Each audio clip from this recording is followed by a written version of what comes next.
갈라디아서 6장 14절서부터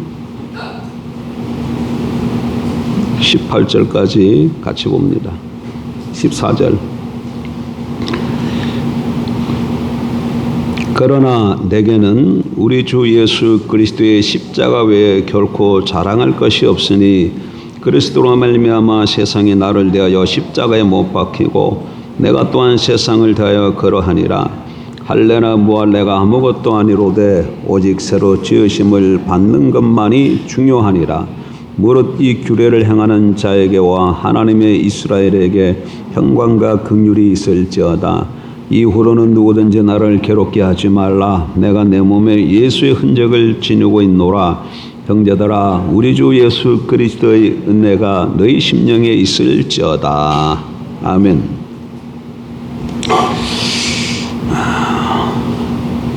사람이라면 누구나 저마다 자신에 대해서 자랑거리를 한두 가지는 가지고 있습니다. 입으로 자랑하지 않을지라도 은근히 마음에서는 여러 가지 방법으로 다른 사람에게 자랑하고 싶어 합니다. 누구라서 자랑거리가 없겠습니까? 어떤 사람은 미모를 자랑하고, 어떤 사람은 학벌을 자랑하고, 어떤 사람은 부와 지위를 자랑합니다.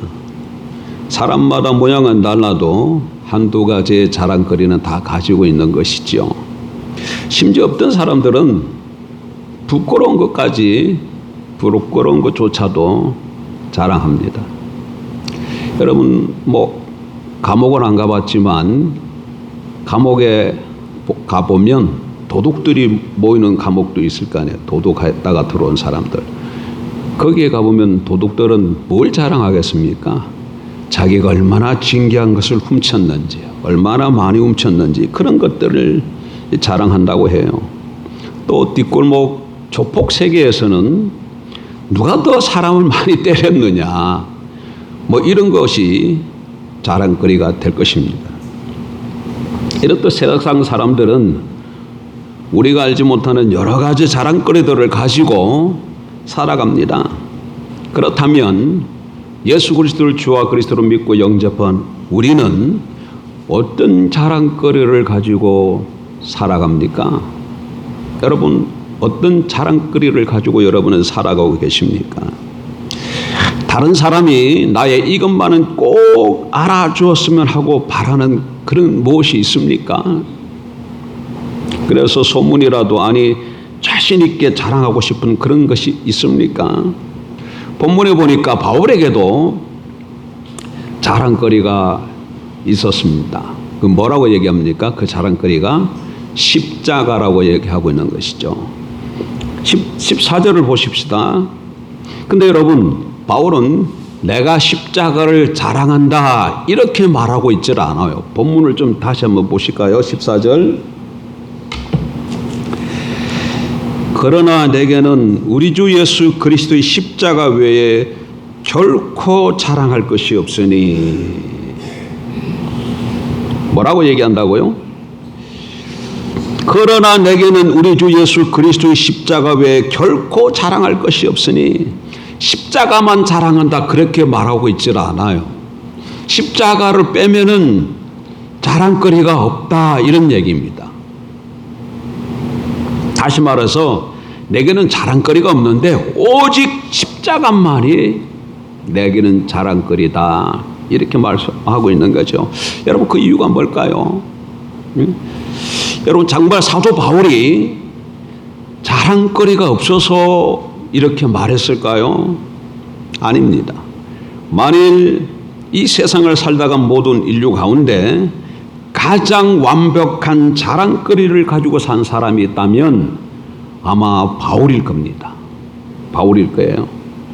여러분, 바울은 그 당시 사회인들이라면 누구나 부러워하는 조건들을 다 완벽하게 갖추고 살았던 사람입니다. 그는 가문이 훌륭했습니다. 대단한 학력과 높은 지위를 가지고 있었고 명예와 부와 그 어느 것 하나도 부족함이 없었습니다. 히브리인 중에 히브리인이었고 바리새파 사람이었습니다. 특별히 바울이 뭘 얘기를 합니까? 가말리엘의 문화에서 자기가 수학을 했다고 말하고 있잖아요.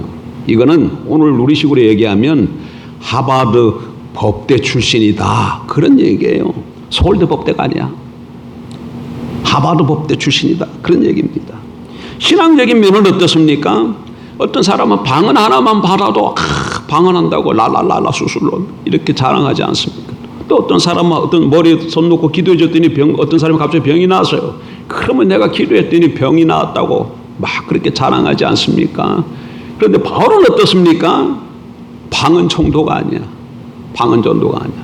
다양한 의사가 바울을 통해서 나타났어요. 또 치유는 어떻습니까? 예? 바울이 쓰던 손수건 같은 것을 어떤 사람이 가져다 병자에 놓으면 병이 낫습니다. 본인이 직접 기도 안 해도 나았어요.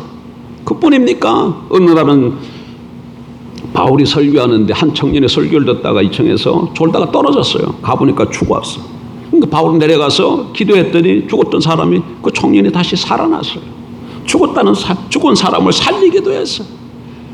무슨 일이 또 있었습니까? 멜리데 섬의 남파대에서 멜리데 섬에 이렇게 이르게 됐는데 추워서 나뭇가지들을 모아놓고 불을 피웠어요.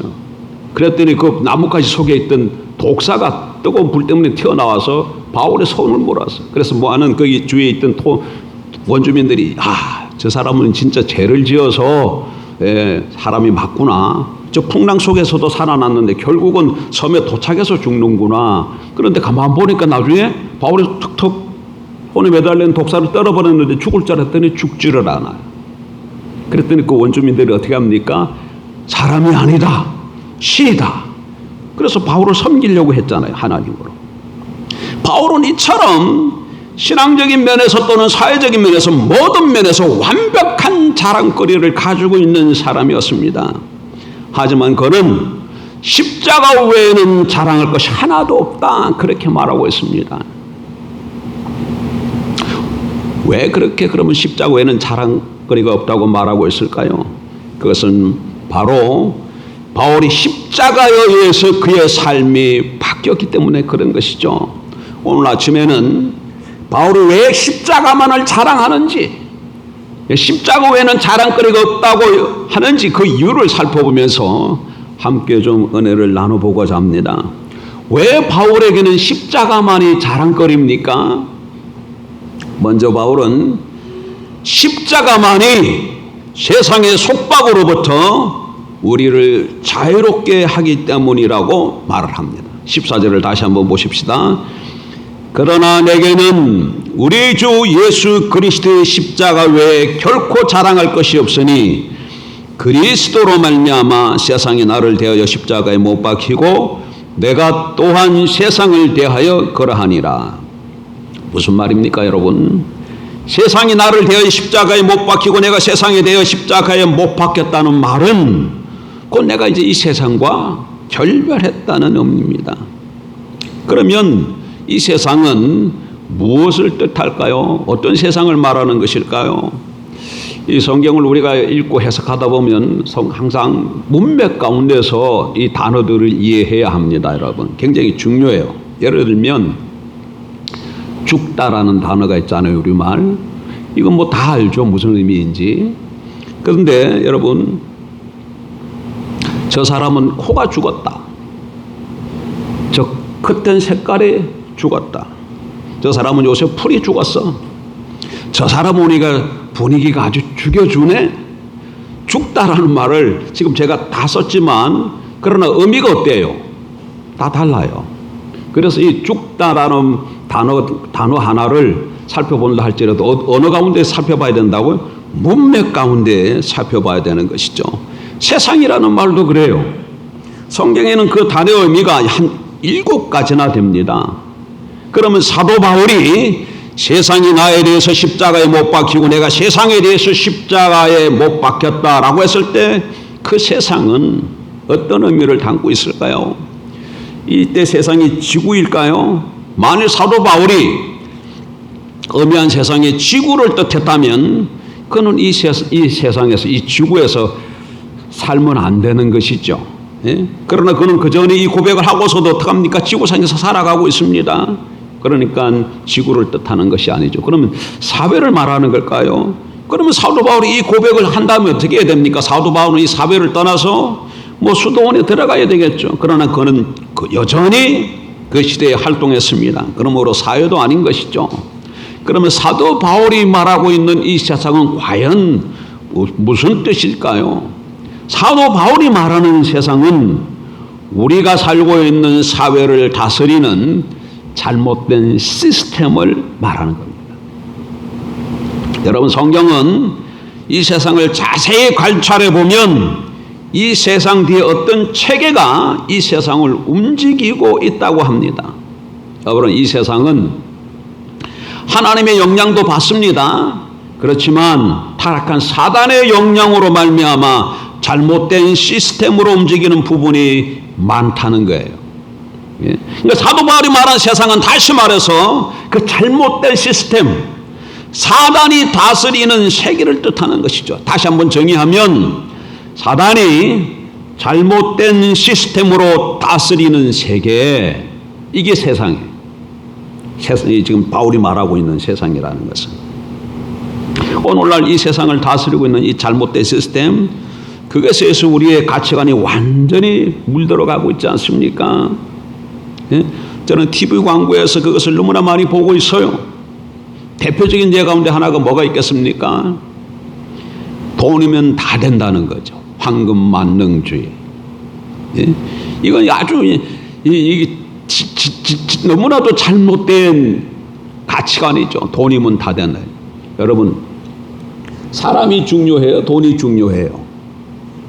사람이 중요합니까? 돈이 중요합니까? 타락하기 전에 에덴 동산에 보세요. 거기 보면 제일 먼저 하나님이 계시고, 그 다음에 하나님의 형상대로 지어봐는 아담과 하와가 있고, 그들에게 하나님이 그 위에 모든 만물들을 다 맡기셨잖아요. 다스리도록. 그래서 가치체계가 성경에 의하면 제일 위에 누가 있어요? 하나님이 계시고, 그 다음에 사람이 있고, 그 다음에 따준다면 일과 물질이 있는 거예요. 만물이 있는 겁니다. 일과 물질이 있는 거예요. 근데 타락한 이후에 되게 되면 어떻게 됩니까? 이게 완전히 뒤바뀌어져 버려. 제일 위로 뭐로가 올라가? 물질이 올라가고, 일이 일로 가고, 그 다음에 사람이 있고, 하나님이 맨 아래를. 지금 세상은 세상 사람들은 이 가치관을 따라 살아가고 있습니다. 여러분 보십시오. 세상 사람들은 하나님 아예 있지도 않아. 말로는 사람이 중요하다. 말로는 사람이 중요하다 하지만 여러분 어떻습니까? 사람, 내가 무슨 일 하는데 돈이 막 들어올 일이 이렇게 있어. 그런데 이 사람과의 관계가 깨어질 것 같아. 그럼 어떻게 해야 되겠어요? 사람이 중요하면 내게 막 수십억 이게 들어오는 수천 수백이 들어온다 할지라도 거절하고 사람을 택해야 되겠죠. 근데 그렇지 않아. 그런 거 고사하고 돈 몇 푼 준다고 하니까 그 돈 때문에 사람을 죽이는 그런 일도 많이 일어나지요. 우리가 조금만 영적인 눈을 뜨고 보면 이 잘못된 시스템이 이 세상을 다스리고 있는 것을 알 수가 있습니다. 여러분 에베소서 2장을 좀 한번 보실까요? 그냥 잘 들으십시오. 2장 1절, 그는 허물과 죄로 죽었던 너희를 살리셨도다. 그때 너희는 그 가운데서 행하여 이 세상 풍조를 따르고 공중의 권세 잡은 자를 따랐으니 곧 지금 불순종의 아들들 가운데서 역사하는 영이라. 전에는 우리도 다 그 가운데서 우리 육체 욕심을 따라 지내며 육체와 마음에 원하는 것을 내어 다른 이들과 같이 본질상 진노의 자녀였더니. 사도 바울은 구원받기 전에 예수 믿지 않는 모든 사람들은 그가 얼마나 큰 모습으로 훌륭하든지 관에 상관없이 산송장과 같다고 지금 말하고 있습니다. 그들은 걸어다니고 노래하고 말하고 돈을 많이 벌지 몰라도 실제로 그들의 영은 어떻게 하다고 그래요? 허물과 죄로 죽었던 너희를 살리셨도다. 그러니까 예수 그리스도 믿기 전에는 그 사람들은 다 어떤 사람들이에요? 영이 죽은 사람들이에요. 영적으로 보면 다 뭐라는 거예요? 송장이라는 겁니다. 영적으로 보면 어떻게 죽어 있습니까? 그들은 육체의 욕심을 따라 지낸다고 말하고 있잖아요. 세상의 풍조를 따라, 풍속을 따라, 세상 풍조, 옛날 기억 성경에는 세상 풍속, 이 세상 풍조를 따라 지냅니다. 이 세상의 잘못된 철학을 따라 자기도 모르게 그 마수에 빠져들어가고 있는 것이요. 이것이 세상입니다. 그래서 사도 요한은 이렇게 말합니다. 이 세상이나 세상에 있는 것들을 사랑하지 말라. 이 세상에 있는 모든 것이 육신의 정욕과 안목의 정욕과 이생의 자랑이니 다 세상으로부터 온 것이라. 세상으로부터 온 것이라. 이 세상의 잘못된 시스템이 주는 것은 안목의 정욕이요, 육신의 정욕이요, 이생의 자랑입니다, 여러분. 여기에 공통점이 있습니다. 예수님이 40일 금식 기도를 마쳤을 때 사단이 예수님을 시험하죠. 어떻게 시험합니까? 이 돌덩이를 가지고 뭐 하라 그래요? 떡 만들어 먹으라 그러잖아요. 네가 얼마나 배고프냐? 그러니까 이 돌을 가지고 떡 만들어 먹어라. 이 돌을 떡이 되게 해서 먹어라. 무슨 시험입니까? 자기의 배고픔을 충족시키기 위해서 수단과 방법을 가리지 말라는 거죠. 오늘날 우리에게도 동일한 유혹이 있는 줄 압니다. 세상의 잘못된 시스템이 그렇게 우리에게 손짓하고 있지요. 너의 만족을 위해서, 너의 욕심을 만족시키기 위해서는 수단과 방법을 가리지 말라. 자식도 필요 없고 부모도 필요 없고 도덕도 필요 없고 하나님도 필요 없다. 이렇게 세상은 우리에게 손짓합니다. 근데 여러분, 성경이 무엇을 말합니까? 무엇을 경고합니까? 세상을 따라 살면 잘못된 세상의 가치관, 뒤에 사단이 역사하는 그것을 따라 살게 되면, 사단이 설치해놓은 그 시스템을 따라 살면 그것이 다인 줄 알지만 인생은 언젠가는 끝날 날이 있고 반드시 멸망할 거라고 말씀합니다. 그래서 속지 말라고 그렇게 강조하고 있는 것이죠. 여러분, 우리가 살다가 끝나면 그게 끝입니까? 그렇지 않습니다. 30년, 50년, 80년을 살다가 끝난다고 인생이 끝나는 것이 아니죠. 그 다음에 뭐가 있어요? 반드시 다음 세계가 있습니까? 없습니까? 반드시 있어요. 그리고 주님의 심판대 앞에 우리가 다 서야 되는 것이죠. 우리가 이 땅에 살 동안 사단의 잘못된 시스템에 속아서 살았으면 우리는 영원히 죽음 이후에 그 음침한 곳에서 남은 생애를 보내야 할 것입니다. 이것을 성경이 말하고 있는 거죠. 그러면 우리가 어떻게 이 세상의 속박에서 벗어날 수 있을까요? 이 세상으로부터 결별해야 될 거 아니에요. 세상의 잘못된 가치관으로부터 벗어나야 하나님 앞에 섰을 때 칭찬을 받을 것이고, 이 땅 살아가는 동안에도 하나님이 주시는 척과 꿀을 우리가 누릴 수 있지 않겠습니까? 이 세상의 속박에서 벗어나기 위해서 수많은 사람들이 노력을 했습니다. 선행을 해보기도 하고 율법을 지켜보기도 하고 종교 생활도 해보았어요. 그러나 되질 않습니다. 그런 것 갖고 이 세상의 세상으로부터 벗어날 수 없는 것이죠. 바울도 마찬가지입니다. 이렇게 저렇게 다 해보았지만 아무 소용이 없었어요. 그런데 어느 날 사도 바울이 다메섹 도상에서 누굴 만납니까? 부활 승리하신 예수 그리스도를 만납니다. 예수 그리스도를 만난 후에 십자가의 의미를 깨닫습니다. 십자가의 의미를 깨달은 후에 그가 뭐라고 고백합니까? 내가 그렇게 힘들게 노력해도 끊지 못했던 이 세상의 속박을 십자가로 말미암아 내가 완벽하게 끊어버렸다. 완벽하게 끊어버렸다. 그게 오늘의 본문 말씀의 내용이죠. 예? 본문 말씀의 내용이죠. 여러분, 어떻게 십자가가 이 세상으로부터 우리를 구해줄 수 있다는 얘기입니까? 어떻게? 십자가가 도대체 무엇이길래? 자, 보십시오. 예수 그리스도가 십자가에 못 박혀 돌아가셨어요. 그리고 그는 죽은 지 3일 만에 부활하셨습니다. 예수 그리스도가 십자가에 죽고 3일 만에 부활하셨어요. 십자가에 대해서 죽었다, 이 얘기는 무슨 얘기예요? 온 세상 사람들의 죄를 짊어지고 세상에 대해서 죽은 거예요. 세상에 대해서 죽었어요. 세상에 대해서 죽었다는 얘기는 거꾸로 얘기하면 세상도 죽었다는 얘기예요. 세상과 상관없이 죽었어요. 근데 죽은 것으로 끝나지 않고 주님은 어떻게 돼? 3일 만에 부활하셨어요. 새 세상에 다시금 태어나신 것이죠. 근데 놀라운 것은 예수 그리스도가 주와 그리스도인 것을 믿고 영접하는 사람, 내 죄를 위해 십자가에 예수님이 죽고 부활하신 것을 다시금 믿는 사람, 영접한 사람은, 예수 그리스도를 믿으면 예수님의 십자가의 죽으심과 부활이 그 사람에게 효력을 발휘해서 믿는 그 순간에 세상에 대해서 주님이 십자가에 못 박힐 때 그 사람도 같이 십자가에 못 박히는 것이 되어지고, 그래서 세상에 대해서 죽는 거예요. 그리고 주님이 부활할 때 다시금 새 세상에서 다시금 태어나는 것이죠. 그래서 이 십자가와 부활이 세상으로부터 우리를 뭐 하는다는 거예요? 그 속박으로부터 자유롭게 해주는 것이죠. 그래서 이게 비밀입니다. 이게 비밀이에요. 누구든지 이 십자가의 의미를 깨닫고 마음을 열고 십자가를 받아들이는 자는 이 세상의 잘못된 시스템, 사단의 잘못된 길로 들어서지 않을 수 있다는 것이 바로 오늘의 메시지입니다. 아주 예전에 우리 교회가 지하에 있을 때에 김종교 목사님이 같이 사역을 했어요. 근데 그분의 간증인데, 그분은 서울에서 이 휴지를 이렇게 재놓고 파시는 그런 분이었어요. 좀 크게 하셨나 봐. 근데 풍납동에서 사업을 했는데, 여러분 풍납동 어디냐면 아산병원이 있는 데입니다. 거기는 서울의 지대가 낮아요. 근데 오래되었습니다. 그 풍납동이 비가 너무 많이 와서 물에 잠겼어요.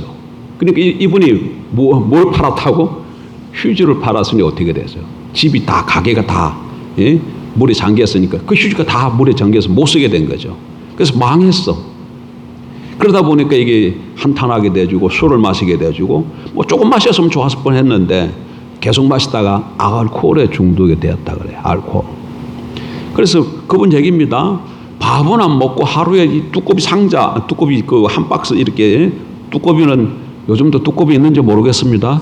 두꺼비는 그 상표예요. 소주에 이거 두꺼비 있는 그거 무슨 술이더라 그게? 금복주인가 뭐 그런 게 있어요.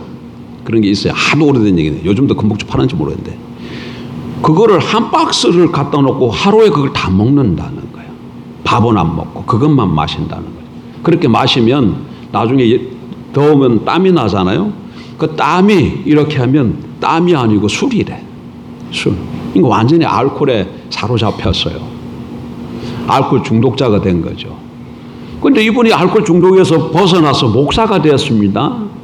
여러분, 무슨 중독이든지 간에, 알코올 중독이든 도박 중독이든 무슨 중독이든 간에 중독에서 벗어나는 것은 거의 불가능해요. 벗어나기 힘듭니다. 치유되기 어려워요. 그런데 이 사람이 어떻게 돼요?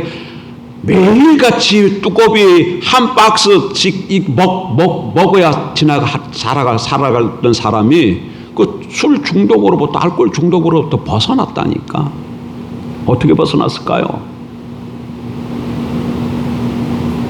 정확하게 기억이 되진 않는데 어느 날 누군가로부터 복음을 전해 듣고, 복음은 누굽니까? 예수 그리스도시죠. 예수 그리스도 뭐에 대해서? 십자가와 부활이죠. 십자가와 부활을 전해 듣고 그 예수님 앞에 무릎을 꿇고 그 예수님의 십자가와 부활을 자기 것으로 받아들였다는, 그 이후에 그분의 삶이 바뀌었어요. 알코올 중독으로 벗어났어요. 그러니까 이게 복음의 능력이에요. 이게 복음의 능력. 그 사람만 그럴까요? 아닙니다. 누구든지 간에 세상의 이 잘못된 시스템, 가치관이든지 사상이라든지 내 주위에 있는 그 어떤 속박으로부터 세상이 딱 나를 붙들고 있는 거죠. 근데 그것으로부터 벗어날 수 있는 길은 뭐예요? 이거 여러분 못 벗어납니다. 왜 그렇습니까? 뒤에는 누가 있기 때문에? 사단이 있기 때문에 벗어날 수가 없어요. 사단보다 힘이 있으면 벗어날 수 있지만, 그러나 벗어날 수 있는 길은 하나밖에 없어. 거기에 대해서 죽는 거예요. 거기에 대해서 죽어버리면 돼. 그 무엇이든지 간에 나를 사로잡고 있는 데서부터 내가 죽으면 어떻게 거기서부터 벗어나는 거죠. 근데 죽음으로 끝나면 안 되잖아. 거기서 죽음으로 벗어난 다음에 그 다음에 어떻게 해야 돼요? 다시금 살아나야 되잖아요. 이것이 바로 예수님의 십자가와 부활이에요. 그래서 우리가 예수 그리스도의 십자가를 믿고 예수님을 주와 그리스도를 믿고 영접하면 내 아이를 붙들고 있는 그것이 무엇이든지 간에 속박으로부터 내가 뭐 하게 되는 거예요? 세상으로부터 내가 죽어요. 주님이 죽을 때 같이 죽어요. 그래 같이 죽는 거야. 근데 죽음으로 끝나는 것이 아니고 주님이 부활했을 때 어떻게 그 부활에 동참해서 다시금 살아나는 것이죠. 근데 살아날 때 어디로 살아나는 거예요? 이 세상으로 살아나는 것이 아니라 새 세상에서 다시금 태어나는 것이죠. 그래서 십자가와 부활이, 예수를 믿으면 십자가와 부활이 세상의 속박으로부터 우리를 뭘 한다는 거예요? 자유롭게 하는 것이죠. 이게 진리입니다. 사도 바울은 이것을 깨달았기 때문에 뭐라고 고백합니까? 자기에게는 사회적으로나 신앙적으로나 자랑할 것이 너무 많아, 우리 눈으로 볼 때. 그러나 그런 것들은 다 뭘로 여기죠? 배설물로 여기고 내게는 자랑할 것이 오직 예수 그리스도의 십자가 외에는 없다고 그렇게 지금 고백하고 있는 줄 믿습니다. 오늘 이 고백이 사도 바울의 고백이 저와 여러분의 고백이 되길 주 이름으로 축복합니다. 왜 우리가 십자가만을 자랑해야 합니까? 십자가만이 세상의 속법으로부터 우리를 자유롭게 하기 때문에 그렇습니다. 여러분 지금 여러분을 얽매고 여러분을 압박하고 누르고 막 힘들게 하는 그게 뭡니까? 그게 뭐예요? 그게 무엇이든지 간에 선포하십시오. 너는 나랑 상관없고 예수 그리스도의 십자가 내가 예수 그리스도 믿고 영접함으로 예수님이 죽었을 때 너에 대해서 내가 죽었다. 그리고 나는 새롭게 다시금 태어났다고 선포할 때 그 압박으로부터 억압으로부터 자유케 될 줄 믿습니다. 그리고 하나님이 이 세상이 모르는 평강을 부어주실 줄 믿습니다. 그리스도인은 그렇게 살아가는 것이죠. 이걸 깨달아야 이게 비춰져야 그리고 이게 경험되어야만 우리도 가는 데마다 뭘 자랑하겠어요? 오직 예수를 자랑하고 오직 십자가를 자랑하게 될 줄 압니다. 십자가라 그랬을 때는 십자가와 부활을 같이 말하는 거예요.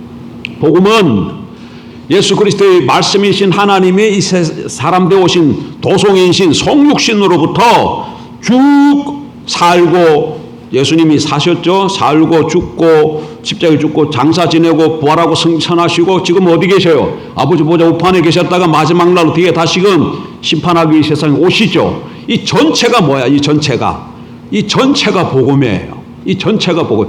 성육신부터 다시 재림하시는 이 전체가 그래서 죽은 자들 그리고 세상을 심판하고 하나님의 백성들의 구원을 완성시키는 그 전체가 복음인데 이걸 압축해서 뭘로 표현한다고? 십자가와 부활로 표현하고 더 한마디로 말하면 십자가라고 얘기하는 거예요. 십자가. 그래서 우리가 이렇게 십자가가 무언가를 정확히 알면은 우리도 그 십자가의 능력으로 살아가게 되어지고 세상으로부터 자유를 얻고 바울처럼 그런 능력 있는 삶을 살게 될 줄 믿습니다. 주님, 오늘도 우리에게 이 진리의 말씀을 비춰주셨사오니 이게 우리에게 경험되게 하시고 적용되게 도와주시옵소서. 같이 한번 기도하겠습니다. 좋으신 하나님.